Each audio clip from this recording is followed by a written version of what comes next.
Hey, this is Jack Russell from Great White. No, sorry, not Great White anymore. Hey, there you go. Hey, this is Jack Russell from Jack Russell's Great White, and you're watching MULATSCHAG, the only show you need. MULATSCHAG. There is a question I really have to ask you. Were your parents big dog lovers? No, you know what's funny is they never even knew about Jack Russell being a dog. Jack was the nickname for John. My dad's real name was John, so John Russell. Well, they called him Jack, as that was the nickname for John, as I said. So when I was born, instead of calling me John Russell or Junior, they called me Jack Russell. So then we find out I was in England, and I found out from Coverdale. He came up to me and he goes, "Is that your real name?" I go, "Yeah, why?" He goes, "It's a fucking dog, mate." I go, "What?" I'm like, "What the heck?" And I explained why they wouldn't page me in the lobby. My band's trying to page me, and they're like, "No, we can't do that." They're like, "What? Why can't you page Jack Russell?" "We can't do that, sir." They hang up on him. It was like, oh, great. Just hit me one more time, you know? Have you ever had a Jack Russell dog? I did. I got one as soon as I got back from tour in '87. I bought a Jack Russell, and she was the love of my life. That dog was so crazy. That dog was nuttier than me. She was just full of energy, just out of her mind. Great dog. That's right. Oh, it was Alan Niven, right? Who said, "Gotta change the name to Great White." Yeah. You Because remember that? I used to call the band. I used to call Mark Kendall the Great White because he was really light complected now, and Oh, he had the jumpsuit, right? The Great White. Yeah. He goes, "We changed the name of the band to Great White." We look at each other, we go, "Great White, we'll lose our whole following." There's like 500 people, you know. Well, So he said, "Well, that's what it takes to get a record deal." Okay, fine. We'll change it to Great White. Call us whatever you want. Call us the Buzz. We don't care. So it turned out rather well. I mean, it has a lot of meaning for me, you know, in a lot of different respects. gee, and that Alan Niven, he must have learned a lot with you guys in the beginning, because then, when Guns N' Roses took off. Sure. Oh, absolutely. Yeah, he had some quick learning curves he had to overcome for sure. I mean, he went right out of the. It's kind of like us, right out of the clubs, right out of the arena stages. You know, there was no time to kind of ease yourself into the water. It was sink or swim. Oh, yeah. Well, speaking of those days, you were right in the epicenter of LA rock scene in the 80s. I mean, that was really a ride for all of you guys back then. I mean, coming out of the clubs, Yeah. and there were like so many bands then in the charts, Yeah, absolutely. It was I mean that time in the '80s, it was electric. I mean, you never know. You know, you could feel it in the air. Everything was getting ready to explode. I mean, rock and roll was you could feel it. I mean, there was thousands of people on the boulevard. I mean, just thousands of people walking around. Everybody looked like a version of Nikki Sixx or somebody that should have been Motley Crue, you know. Um, and it was just anarchy. It was great. People would do whatever they wanted. I mean, they were trying to get cops to unblock the streets from all the pedestrians, and it was a wild time. People partied till 4 in the morning out in the parking lots and just walking down the boulevard, screaming, yelling, blasting music out of the car stereos, and there was no time like it. There was no time like it. There never will be again. I'm just really fortunate that I was able to come up during that time, because there never will be a time like that again. Rock and roll will never be that big. It was magical. It was a magical time in rock and roll. You were really close to some guys from that time. I know you were very close with Janie Lane. Yeah, You still are with Don Dokken. yeah, Oh, yeah. I just finished reading. His book. Somebody put it out about him, and there was a lot of quotes from me in there, which I was very flattered by. But there was some stories I had forgotten I had told, which made me laugh. He's a really good guy. I've always loved Don. You can say what you want about him. He's a great guy. Last year you did the Big Damn acoustic show with him, right? Yeah, yeah. Don, Don is a lot of fun. Poor guy. He had to have surgery on his hand, and he could barely play. I mean, but he went out and did it anyway. And that takes. I have a lot of regard for him for doing that. I mean, I couldn't have done it. I just would have had to say no, I can't do it. But he went out and just pulled through it anyway, and managed to muscle it down. And I have a lot of respect for him for that. I really do. Yeah. Well, how about your book? If he's finished his, how about yours? Mine's we're actually working on it. I've been working on it for 2 years now. It's such a long, involved story. I mean, there's shooting instances. There's 59 arrests. There's Must be as long as War and Peace or books like that. It makes War and Peace look like a novelette. Yeah. No, we gotta keep the element up, but we gotta we gotta tone it down so it's not so long and boring either. That's the tough thing we're finding is tell the story, but don't omit too many cool things, but don't bore the reader either. Yeah. So there's not a lot of boring stuff in it. It's pretty much all. It's like one of those movies that starts out right away with just going, and goes all the way to the end. So yeah, looking forward to that. A lot of meat on the potatoes. Yeah, it's gonna be a good book. It really is. And I'm not leaving any holds barred. There's gonna be a lot of pissed off people by the time I'm done with this one. Yeah.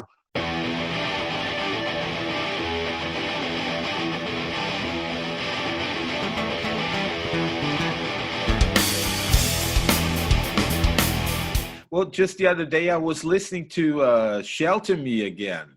That's really a great bluesy record. I didn't Thank you very much. Good. Oh my God, the sun, if you don't mind, it's a little warm out there. But yeah, it's a good record. I enjoyed it a lot. I really was happy with the way that one came out. I really was. It hit all the marks I wanted to hit. Still a great record. That's really rock and roll. It has this bluesy grounding thing. Thank you very much. It was a record that I had been wanting to make for many years, and I finally just said, let's just do it. I had the opportunity, so I just went for it. I have another one I'm working on right now. It's strictly a blues album. It's going to be like more of a straight ahead blues, like a Stevie Ray, not like Stevie Ray Vaughan, but like a Gary Moore type thing. Oh, there you go. But there'll be some blues and boogie as well, But more or less like a still got the blues kind of thing. Mm-hmm. I want to do a record like that, where I can really stretch out vocally and just kind of do my thing, Well, how about Great Zeppelin 2? That's coming out. We just finished that. We're in the process of mixing it right now. That'll be out probably within the next 6 months, depending on the timeline, because we've had several records we've been working on. We've just released Acoustical Bites. One's been Acoustical Bites, I'm sure you know. That's record that is it's Once Bitten Done Unplugged, and that was released recently. And then we're gonna do Twice Shy, and then we're gonna do Hooked as well, and make it into a box set eventually. But that's gonna be down the road. Right now, we're just want to finish and upgrade Zeppelin. Then we want to get onto the new album, which we're about halfway done with the writing. So we want to finish that up and get that out. And we don't want to have like so much merchandise. So we got 9 albums out. So yeah, which one of the albums you recommend? Buy them all, man. Buy them all.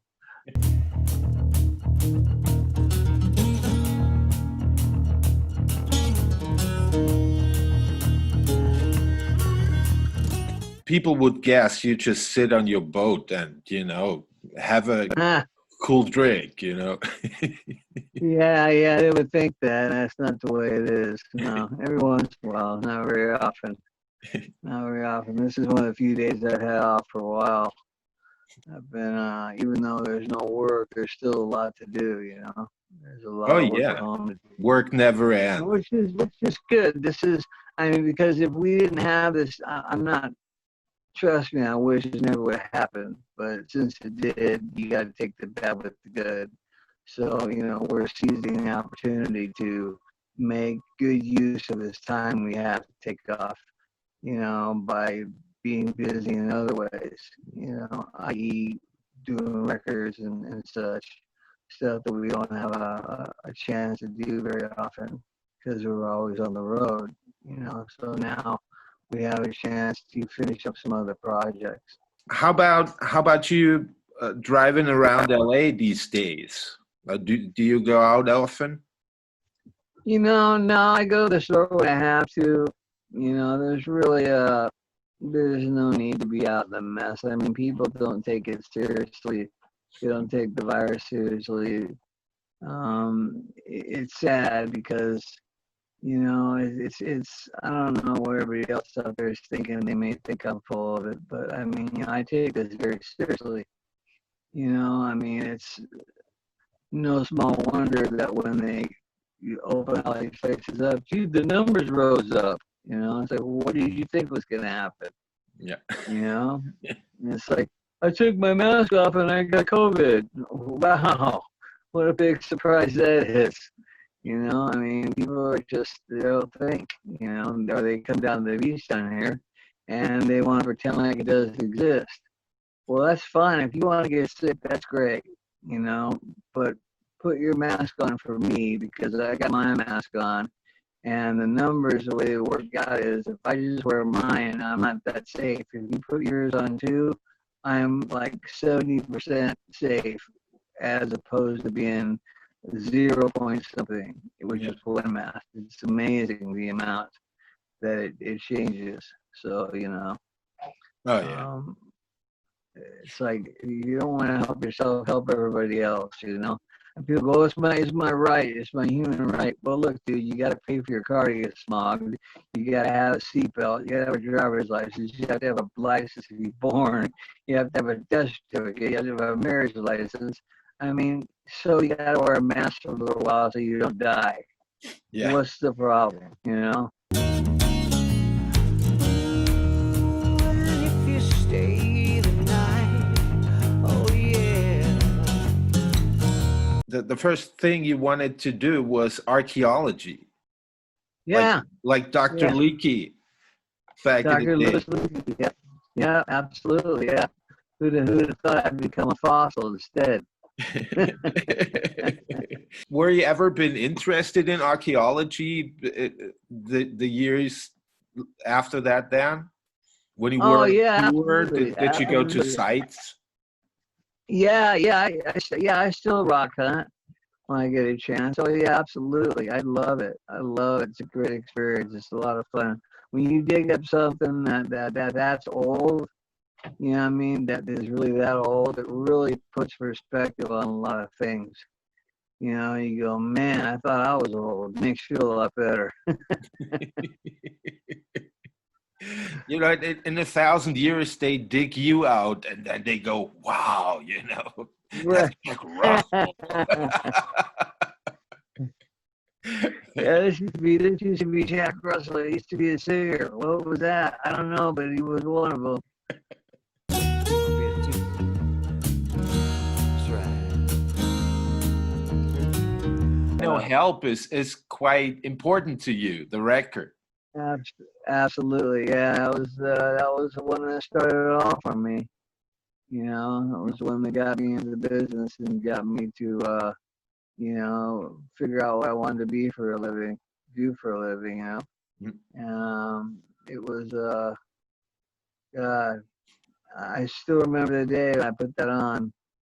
I had this like vision thing happen. It was like a spiritual moment, and all the fantasies of becoming an archaeologist, everything else just went up, gone. I knew I was be a rock star. You know, I knew I'd live on a boat. I knew all that stuff.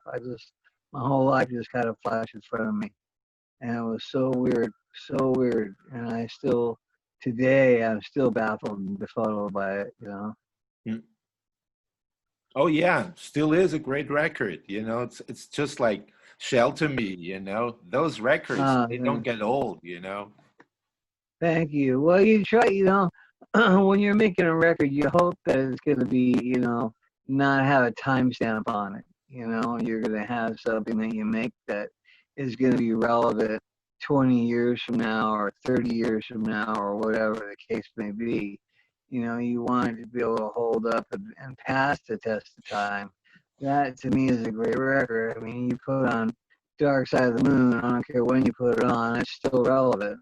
You know, it's one of those records that is never going to be, oh, that's so circa 1970, you know, whatever. I mean, you put that record on, it's just a beautiful record, you know.